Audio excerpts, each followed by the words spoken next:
현재 판매가 일어나는 키워드가 더 중요하다라고 보시면 될 것 같아요. 이게 포인트네요. 네, 이게 핵심인 거예요. 자, 판매가 일어나지 않는 키워드는 경쟁 비율을 막론하고 죽은 키워드예요. 오늘은 어떤 걸 배우나요? 키워드도 중요하지만 이제 꿈꾸무사 분들은 이제 구매 대행과 병행 수입에 관심이 많으시죠. 메인은 구매 대행이다 보니까 그것에 대해서 간단하게 정리를 해볼 것 같습니다. 구매 대행 첫 뭐가 유리하지로 시작을 한번 해볼게요. 근데 너무 어렵게 생각하지 마시라고 일단 이거 말을 먼저 해요. 해외 직구 제품 왜 사세요? 먼저 이렇게 물어봐요. 요즘 직구 많이 하시잖아요. 그쵸. 그럼 직구 제품 왜 하세요? 제가 봤을 때는 국내에서 사는 것보다 조금 더 싸서 네, 싸니까. 그리고 또 하나 있으세요? 잘 모르겠어요. 두 번째는 네. 없어서요. 해외에서 안 파니까도 있잖아요. 네. 제일 단순화해서 얘기하는 게 구매 대행 해외 직구 왜 해요? 하면은 첫 번째로 싸니까, 두 번째로 안 파니까. 이 두 가지로 시작을 해요. 네. 모든 게 결국 싸서 안 팔아서로 직결된다고 보시면 돼요. 조금 더 딥하게 생각을 해볼게요. 네. 가격입니다. 너 해외직구 왜 하냐면 당연히 싸니까. 2주 기다리는 것을 내가 왜 하겠어? 이유가 있잖아요. 네. 싸거나 없어서예요. 네. 그럼 싼 거에서 한번 보자고요. 어떻게 가격에서 경쟁력 얻었을지부터 생각을 해보셔야 돼요. 저는 각종 인증 문제 간소화라고 꼭 알고 가셨으면 하는 게 있어서 넣었어요. 첫 번째로 목록 통관이에요. 통관 과정에서 사업자 통관과 일반 통관이 있습니다. 근데 네. 구매 대행 제품들은 대부분 목록 통관이에요. 물론 일반 통관도 있습니다. 통관이 수수료가 있기는 해요. 네. 사업자 통관은 22,000원 정도가 발생하고 일반 통관은 이제 관부가세가 발생해요. 그러니까 결론적으로 비용이 생겨요. 셀러들 입장에서는 네. 돈이 안 들어가고 크게 문제 없이 되는 통관이다라고 생각하시면 돼요. 여기서 네. 비용면에서 보시면은 그냥 빵원이다. 빵원이죠. 보시면 될것 같아요. 다른 사람들은 뭐 수수료 내가면서 할 때 네. 우리는 빵원이다라고 생각하시면 돼요. 조금 더 딥하게 들어가면은 사업자 통관의 경우에 1000개를 수입해도 22,000원이고 10,000개를 수입해도 22,000원이에요. 결국에 빵원으로 수령할 수는 있어요. 그러나 네. 한 개 대 한 개로 붙었을 때는 22,000원이다. 그래서 비용이 싸다라고 생각하시면 될 것 같아요. 우리 뭐 10,000개 수입할 거 아니잖아요. 그쵸. KC 인증도 동일해요. 예를 들어서 한번 배터리 있는 상품, 전자제품 한번 수입한다고 해볼게요. 전자제품은 KC 인증이 필요해요. 그러면 얼마 정도 드냐라고 물어보면은 아무리 못해도 100만 원은 들어요. 전자제품을 수입해서 장사를 할 사람인데 100개를 살 거예요. 그러면은 100만 원이 필요한 거예요. 그러니까 어떻게 하겠어요? 가격에 녹이겠죠. 그쵸. 그럼 100개를 팔려면 원가가 10,000원 올라가야 된다. 그쵸. 라고 계산이 되는 거예요. 근데 구매 대행은 KC 인증을 안 받아도 되는 제품들이 생각보다 많아요. 또 한 개 대 한 개로 붙었어요. 네. 전자제품이에요. 누가 이길까요? 구매 대행이 더 싼 거예요. KC 인증을 안 받아도 되니까. 여기서부터 구매 대행이 독보적으로 이긴다라고 하는 게 관부가세 면제 조항이에요. 자, 관부가세는 뭐 계산해봐야 된다 이러는데 단순하게 얘기하면 그냥 원가의 24% 때립니다. 원가 100만 원 하면 24만 원 정도 세금 낸다 생각하시면 돼요. 네. 관부가세가 면제잖아요. 네. 그럼 24%의 가격을 먹고 들어가는 거예요. 그럼 이 세 가지 요소가 버무려져 있는 게 당연히 가격에서 싸지겠죠. 예시를 하나 들어볼까요? 일단 한 개 대 한 개로 한번 해볼게요. 네. 일단 22,000원 사업자 통관 수수료 내야 돼요. 네. KC 인증 되는데 100만 원 내야 돼요. 네. 만약에 이제 10,000원짜리예요. 네. 그럼 2,400원 또 수수료로 들어가요. 거품이 싹 거친 게 구매 대행 제품 가격인 거예요. 그래서 싸다. 그렇게 생각하시면 되는 거예요. TMI인데 네. 2010년 1세대 이제 구매 대행 업자들이 등장을 했어요. 그때는 막 폴로, 캡 이런 브랜드 의류들을 수입해서 이제 가격 싸움에서 이겼겠죠. 그럼 네. 이제 왜 이겼는지 알겠죠. 이런 게 있으니까 이긴 거예요. 물론 거품도 있었어요. 근데 제일 큰 건 관부가세였다. 한창 이런 말 했었죠. 뭐 직구 안 하면 호구다. 야, 그걸 왜 10만 원 주고 사냐? 직구하면 5만 원인데 이런 거 있잖아요. 네. 이렇게 가격이 싸서 삽니다. 그럼 초보 셀러들한테 싸서 소싱할 수 있으니까 하세요 라고 물어보면은 저는 절대 노라고 말씀드릴 수 있어요. 솔직히 가격만 믿고 가기에는 조금 애매하다. 물론 업체가 되면 가격 맞출 수 있어요. 네. 저도 가격으로 충고할 적 많아요. 도매로 때리면 되거든요. 네. 근데 안 되잖아. 그래서 초보한테는 조금 어렵다. 단적으로 예시 한번 들어볼게요. 샤오미 제품 네. 한국이 제일 싸요. 한국에서 사는 게 제일 싸요. 타오바에서 사는 거보다 한국에서 사는 게 더 싸요. 샤오미 제품 같은 거는 그래요. 가격으로 맞추기 좀 애매하다. 그럼 이제 안 파니까 영역으로 가야 돼요. 네. 그럼 이게 왜 가능한지, 왜 구매 대행에서 유리한지를 한번 얘기를 해볼게요. 1년에 딱 한 번 팔리는 상품이 있다고 해볼게요. 네. 그러면 구매 대행 셀러 입장에서는 올리기 그렇게 부담스럽지 않거든요. 네. 그냥 3분 정도 투자해서 업로드하면 그만이니까. 뭐 1년에 하나 팔리는 거 1000개 올리면 되지 라는 마인드로 해야 되는 게 구매 대행이에요. 네. 왜냐면 1년에 한 번 팔리는 거 1000개 하면 1000개 파는 거니까. 그쵸. 근데 국내에서 재고를 두고 사입하는 사람들한테는 옳지 않아요. 아무리 못해도 30개는 사야 된단 말이에요. 네. 그러면은 한번 생각해봐요. 1년에 한 번 팔리는 걸 30개 수입할 수 있겠어요? 라고 물어보면 굳이 좀 오바죠. 굳이? 30년 기다릴 것도 그쵸, 아니고. 그쵸. 수요 공급 쪽으로 보시면 될 것 같은데 너무나 자그마한 수요는 네. 오로지 구매 대행만 할 수 있어요. 수입하는 사람들한테는 좀 무리다. 왜 한국에서 안 팔까? 안 사니까. 돈이 안 되니까. 네. 네. 그래서 이제 구매를 희망하는 사람들이 소수인 경우입니다. 하지만 구매 대행은 해도 된다. 저는 이제 티셔츠로 비교할 때 이렇게 얘기해요. 검은색 반팔 티는 네. 모두들 많이 사죠. 네. 근데 호피 민소매는 오. 누군가는 사겠지. 이거를 막 100개, 200개 사줄 수 있으세요? 하면 좀 애매한 거예요. 그쵸. 전 하나는 살 것 네, 같은데. 조그마한 수요니까 네. 내가 오. 사기 어려운 거죠. 병행 수입은 검은색 반팔 티를 파는 사업이다라고 말을 하고 오. 구매 대행 호피 민소매 티셔츠를 오. 파는 거다. 이런 식으로 얘기를 해요. 오. 소수다. 하지만 우리는 괜찮다. 팔면 그만이니까. 그쵸. 수요 공급에 한번 얘기를 해볼게요. 수요가 굉장히 작기 때문에 구매 대행에서 유리했죠. 아, 반대로 공급이 굉장히 작기 때문에 구매 대행에서도 그렇게 볼 수 있어요. 침대를 산다고 해볼게요. 침대. 네. 내가 만약에 침대를 수입을 해야 돼. 100개를 수입한다 했을 때 네. 진입 장벽이 꽤 크죠. 그쵸. 가격도 높고 창고비도 비쌀 거고. 근데 구매 대행은 어때요? 올리면 그만이죠. 그쵸. 그래서 재고를 두고 팔기에는 리스크가 큰 것들도 구매 대행에 유리해요. 구매 대행 뭐 많이 말씀하시는 분들 보면 가구하세요. 이런 식으로 얘기를 해요. 저는 그렇게 말씀드리고 싶어요. 왜 가구를 해야 되는지를 알아야 되지 않을까. 네. 결국 그거예요. 남들이 할 수 없는 시장이기 때문이에요. 1년에 하나 팔리는 침대를 누가 수입해요? 그쵸. 근데 구매 대행은 할 수 있으니까. 네, 맞아. 그렇게 들어가는 거예요. 수요 공급 쪽에서 보면은 그럴 수 있다. 결국 구매 대행은 안 파니까 응용 딥하게 들어가야 되는 거예요. 궁금한 게 있는데요. 네. 예를 아까 가구를 들어주셨는데 네네. 가구를 구매 대행 하시는 거를 추천하시나요? 저는 딱 한마디로 말씀드려요. 이케아식이면 하세요라고 말씀을 드려요. 이게 무슨 말이냐면 네.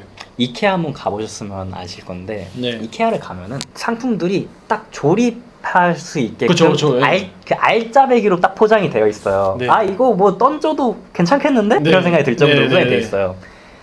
걔네들도 셀러잖아요. 그쵸. 걔네들도 깨져서 가면 안 돼요. 음. 그래서 포장을 잘하는 데가 있어요. 그런 건 해도 돼요. 만약에 거울 같은 거라고 해요. 거울을 던져요. 애매한 거예요. 물론 그 포장을 죽여주게 하는 셀러면 상관없어요. 그런 리스크가 좀 있다. 내가 그런 포장 리스크를 최소화할 수 있다면 네. 가구에서 구매 대행만 하는 게 없다. 이제 이렇게 말을 하는 거죠. 이케아식이면 해라. 일단 올리는 건 맞아요. 네. 주문 받아보고 그때 이제 판매자한테 물어봐요. 너 포장 상태 좀 보자. 봤는데 개판이야. 바닥에 이렇게 땅 던진다고 생각하셔야 돼요. 무거운 걸수록 던지잖아요. 그래서 그런 것들을 좀 생각을 하면서 해야 된다. 가구 얘기가 나오니까 그렇게 답변을 드릴 수 있을 것 같아요. 네. 구매 대행 하시다 보면은 이런 문의 와요. 이거 좀 찾아서 팔아달라고. 이거 제발 팔아주세요 판매자님이라고 있는데 진짜 안 파니까 좀 찾아달라. 그래서 이건 조그만 인사이트인데 예시예요. 뭐 LP 같은 거. 그쵸. 안 파니까 사는 거죠. 저 같은 경우는 게임을 좋아해가지고 그 국가 코드가 박힌 게임기가 필요할 때가 있어요. 팁 아닌 팁인데 아까 수요 공급에서 얘기를 했잖아요. 네. 뭐 하나가 맛이 가 있어야지 안 파는 거잖아요. 네. 수요가 맛이 갔거나 공급이 너무 어려서 맛이 갔거나. 근데 이렇게 생각할 수 있어요. 어제 중국에서 대박 제품이 발매가 됐어요. 자, 이걸 팔 수 있는 사람은 누구 하나예요? 바로 쇼핑몰에 업로드할 수 있는 사람은 구매 대행 셀러밖에 없는 거예요. 그쵸. 이게 만약에 충전기였어. 전자제품 케이스까지 필요해. 수입하는 셀러 입장에서 한번 생각을 해볼게요. 일단 발매했어요. 물건 떼와야 돼요. 네. 케이스 인증 받아야 돼요. 네. 그러면 적어도 한 달은 소요돼요. 근데 구매 대행 이걸 팔 수 있나요? 안 팔 수 있나 하면은 팔 수 있어요. 업로드하면 그만이니까. 그럼 이게 어떻게 돼요? 어떻게 보면 공급이 맛이 간 거죠. 어제 출시됐지만 공급이 맛이 간 거예요. 그래서 한국에 정식 출시되지 않은 따끈따끈한 제품들도 사실 구매 대행이 유리하다. 이것도 키워드로 가면은 유행성 키워드가 여기 요런 걸 찾아줘요. 실시간 검색어라고 생각하시면 될 것 같아요. 결국 우리가 안 파니까를 찾으려면 결국 이런 거를 찾아야 되는데 그런 거는 내 느낌이나 그런 걸로 찾을 수 없다. 정리하면 싸니까 안 파니까. 그거에 대한 이유를 한번 알아봤고요. 네. 그리고 이제 경쟁자인데 이제 경쟁자는 어떤 사람들일까? 입니다. 우리 간단하게 한번 생각을 해볼게요. 9대 소상공인 A예요. 사업자 처음 내봤어요. 통신 판매업, 방문 수령. 요즘 방문 수령 안 하는데 다양한 걸 접하는 초보셀러예요. 초보셀러. 나 초보셀러의 장점은 뭐냐? 패기가 있다 정도밖에 없긴 해요. 뭐 어떻게 하겠어요? 가격을 맞출 수 있겠어요? 그쵸. 뭘 하겠어요? 어쨌든 팔아보는 경험을 해야 되잖아요. 그럼 구매 대행의 장점은 뭐냐? 아까 말씀드렸다시피 무거운 제품, 큰 제품 올리는 거 문제 없어요. KC 인증 크게 문제 없어요. 다양한 카테고리 제품 팔 수 있다. 모든 걸 건드려 볼 수 있다가 구매 대행의 장점이에요. 구매 대행 하시는 분들, 병행 수입하시는 분들 내 경쟁자를 알아야 돼요. 왜냐면 내 상품이 잡아먹힐 수도 있거든요. 단적인 예로 하나 들어드리면 예를 들어서 어떤 그 실내화를 잘 판다고 해볼게요. 그런 유행하는 디자인이 구매 대행에서 잘 나가는 거예요.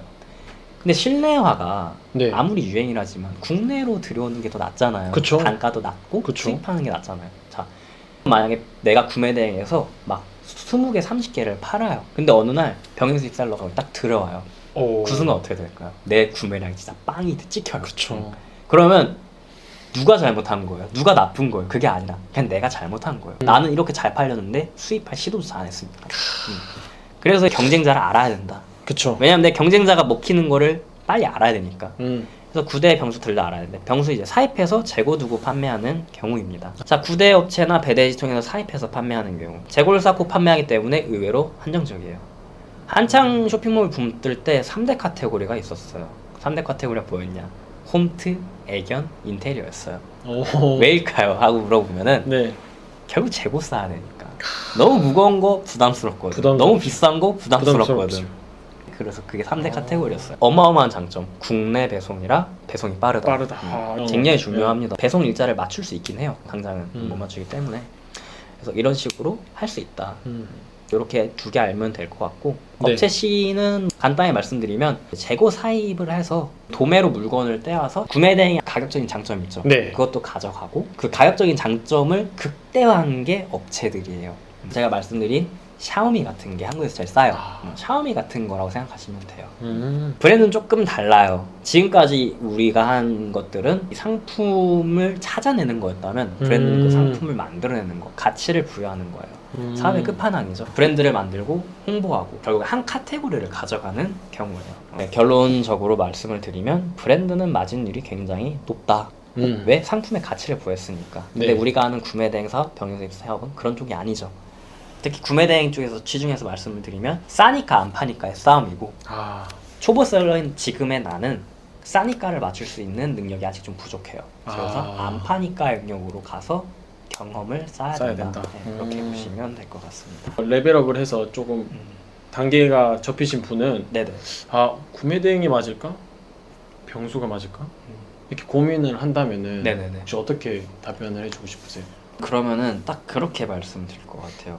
구매 대행 병행 수입 결국에 그 일종의 유통 사업이거든요. 근데 구매 대행과 병행 수입 유통 사업의 차이는 뭐냐? 구매 대행은 큰 돈을 들이지 않고 상품을 업로드해도 돼요. 부담이 없는 유통 사업이에요. 병행 수입 단계로 넘어가기만 해도 부담이 조금 들어가는 사업입니다. 몇백은 투자하셔야 돼요. 물건 하나당. 그래서 내가 그 베팅을 할 만한 자신감이 생기실 거예요. 구매 대행 상품을 파시다 보면은 요런 게 잘 나가네? 그러다 어느 날 보이실 거예요. 이게 왜 해외에서 잘 팔리지?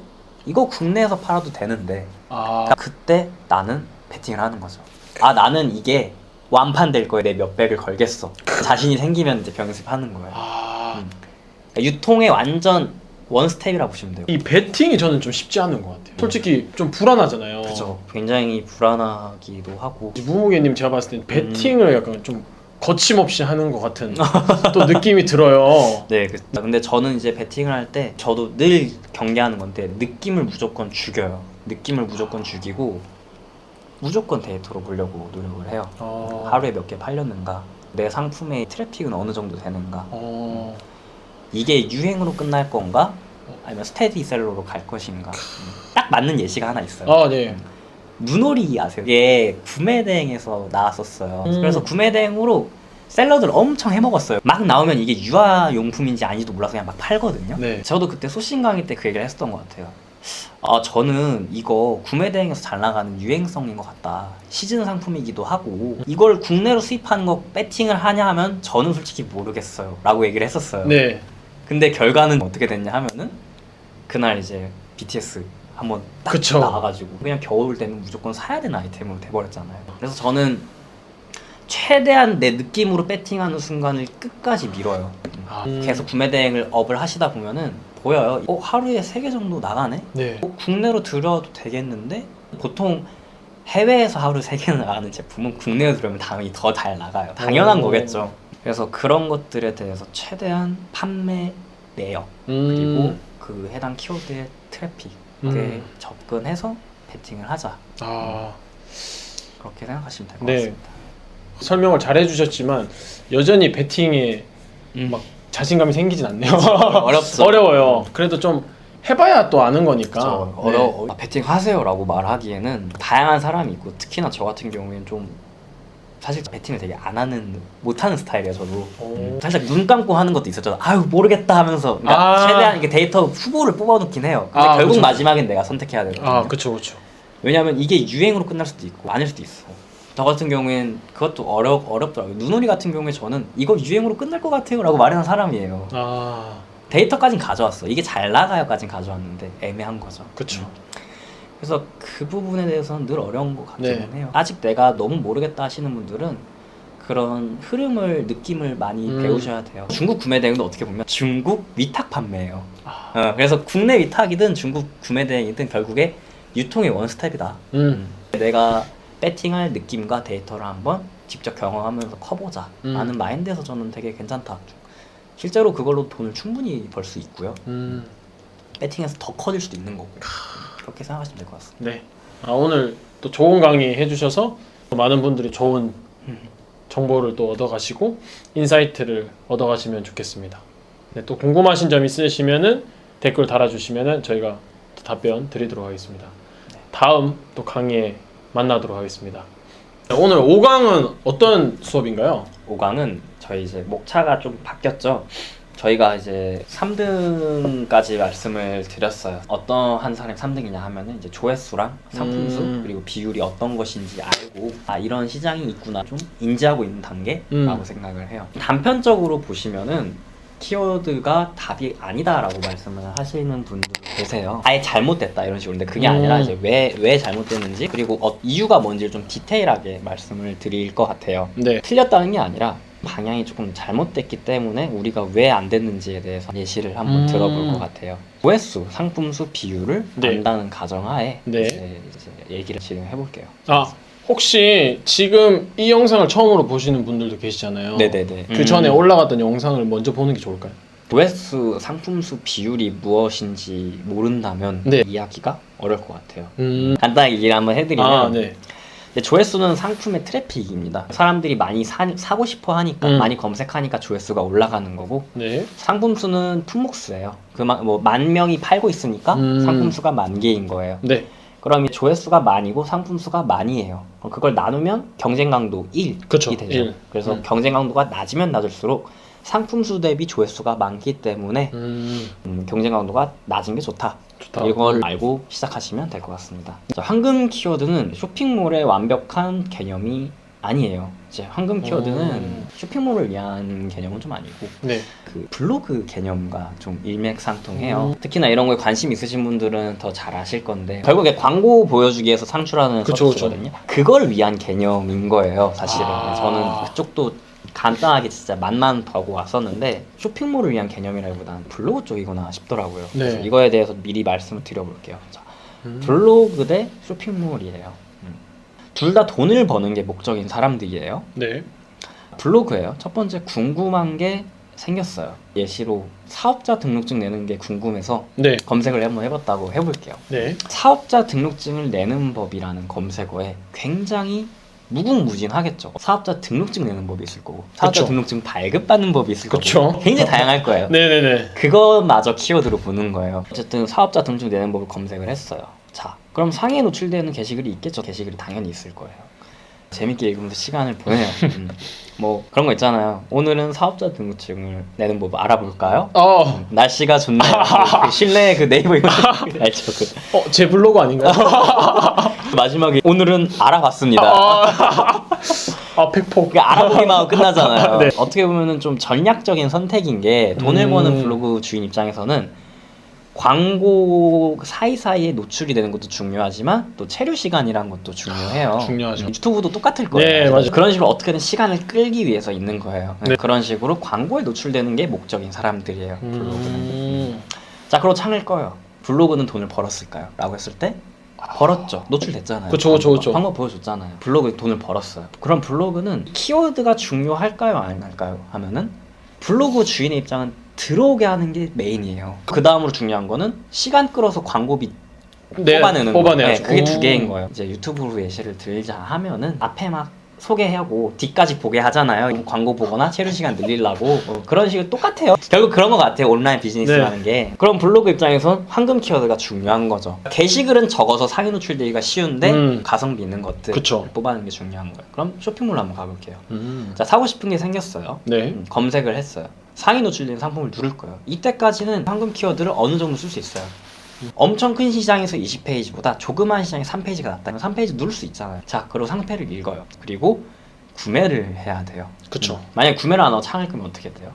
쇼핑몰은 사실 돈을 번 게 아니에요. 네. 여기서 이제 핵심이 들어가는 거예요. 쇼핑몰은 들어오는 게 중요하지만 들어온 후가 더 중요해요. 블로그랑 조금 다른 거죠. 들어오게 하고 광고비를 벌면 그만인 거고, 물론 뭐 딥하게 들어가면 사실 글이 좋아야 된다 하지만 뭐 팬이 생겨야 되지 않냐 이런 게 있긴 하지만 당장 쇼핑몰은 아예 돈을 아예 못 번다는 거예요. 여기서 이제 핵심이 들어가는 거예요. 쇼핑몰은 해당 키워드가 노출이 잘 되냐 안 되냐는 별개로 판매가 일어나고 있느냐도 중요한 거예요. 그래서 황금 키워드보다는 현재 판매가 일어나는 키워드가 더 중요하다라고 보시면 될 것 같아요. 이게 포인트네요. 네, 이게 핵심인 거예요. 자, 판매가 일어나지 않는 키워드는 경쟁 비율을 막론하고 죽은 키워드예요. 우리 이 죽은 키워드 되게 조심해야 돼요. 예시로 하나 한번 가져가 볼게요. 네. 마라톤 양말을 구매 대행으로 판다고 해볼게요. 해외 직구로 마라톤 양말 사실 거예요? 아니면은 쿠팡 로켓 배송으로 시키실 거예요? 쿠팡입니다. 근데 키워드는 꽤 좋아요. 마라톤 양말 키워드가. 자, 그럼 마라톤 양말은 황금 키워드죠. 네. 그럼 황금 키워드예요. 이게 좋다고 내가 구매 대행으로 마라톤 양말을 판매하게 되면 어떻게 될까요? 아예 못 팔아요. 네이버 1페이지인데 관심조차 없어요. 이렇게 되는 거예요. 왜 그런 거예요? 그러니까 키워드는 좋지만 본질을 모르면 키워드의 함정에 빠진다는 거예요. 그래서 제가 죽은 키워드라고 하고, 키워드만 아는 사람들이 이런 실수를 좀 해요. 제가 이걸 왜 그러냐면 제가 이런 실수를 했거든요. 블로그를 했기 때문에 알고 있었고 쇼핑몰에 제 개념을 접목을 시켰었어요. 근데 유입은 많아. 페이지는 높아서 막 남들처럼 막 유입이 적진 않았어요. 근데 구매가 하나도 안 일어나는 거예요. 왜 그랬을까 봤더니 구매 대행이랑 아무 연관 없는 걸 내가 올렸었다. 그게 느껴진 거예요. 그때 정리해서 나온 게 이건 거죠. 판매가 일어나는 게 더 중요하구나. 그쵸. 그래서 죽은 키워드에 대해서 조건을 한번 나눠봤어요. 네. 첫 번째로 경쟁 강도가 너무 높아요. 경쟁 강도가 높거나 상품 수가 너무 많거나 어쨌든 어떤 수치에서는 굉장히 높은 거예요. 내 상품을 해당 키워드로 찾을 수조차 없는 거. 20페이지, 30페이지에 있는 것들 있잖아요. 뭐 나중에 고수되면 팔 수 있겠죠. 근데 초보셀러는 이거 못 팔아요. 굳이 거기서 고생하실 필요도 없고요. 두 번째가 아까 말씀드린 함정에 빠지는 거. 키워드 함정. 경쟁 강도가 낮아요. 근데 애초에 구매 건수가 없어요. 이게 유행성일 수도 있어요. 판매랑 관련 없는 유행 키워드일 수도 있단 말이에요. 아까 보였다시피 구매 대행이랑 전혀 관련 없는 상품일 수도 있는 거고. 그래서 이런 것들도 조심하셔야 되고요. 그리고 3번은 제 가치관인데, 우리 트렌드는 사실 그 실패한 사람들에게 굉장히 야박합니다. 뭐 이제 실패는 성공의 어머니다 이러는데 저희는 아니에요. 우리 문화는 실패는 그 이제 조롱과 비난의 대상이다. 실패는 포기의 계기가 되지 이게 막 성공의 어머니다라고 생각 안 해요. 더 중요한 건 뭐냐면 진짜 조그만 성공이 더 중요하다고 봐요. 5,000원 벌어도 상관없어. 어쨌든 내가 팔아봤다는 그 경험이 중요한 거고. 그쵸. 예. 그걸로 그 이제 내가 그 자신감, 자존감이 올라가면서 성장하는 게 더 중요하다고 보거든요. 그래서 조그만 성공의 한 바퀴가 더 중요하다고 생각해요. 네. 제가 이제 조건에 넣은 건데 경쟁 강도가 낮아요. 판매도 있어요. 만약에 거의 뭐 빅파워 셀러들이 독점하고 팔고 있어. 굳이 박지 마세요 거기에 머리를. 굳이 머리를 박을 필요는 없다고 생각을 해요. 물론 나중에는 나와 대등한 관계가 되면 빅파워도 싸워야죠. 가격 그쵸, 싸움 그쵸, 해보는 예. 거고 그 광고 싸움 해보는 거고 많이 해보는 거지만 우선은 굳이 여러분 그랬다가 실패하면 어쩔 거예요. 유하지 않아요 실패한 사람에게.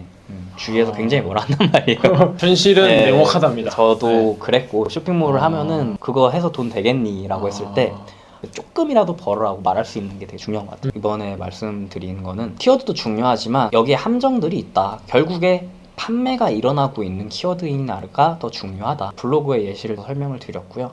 그런 키워드는 이제 죽은 키워드이다. 죽은 키워드의 조건 3가지. 경쟁 강도가 너무 높아. 그러니까 결국 그거예요. 내 분수에 맞는 키워드가 아니었다.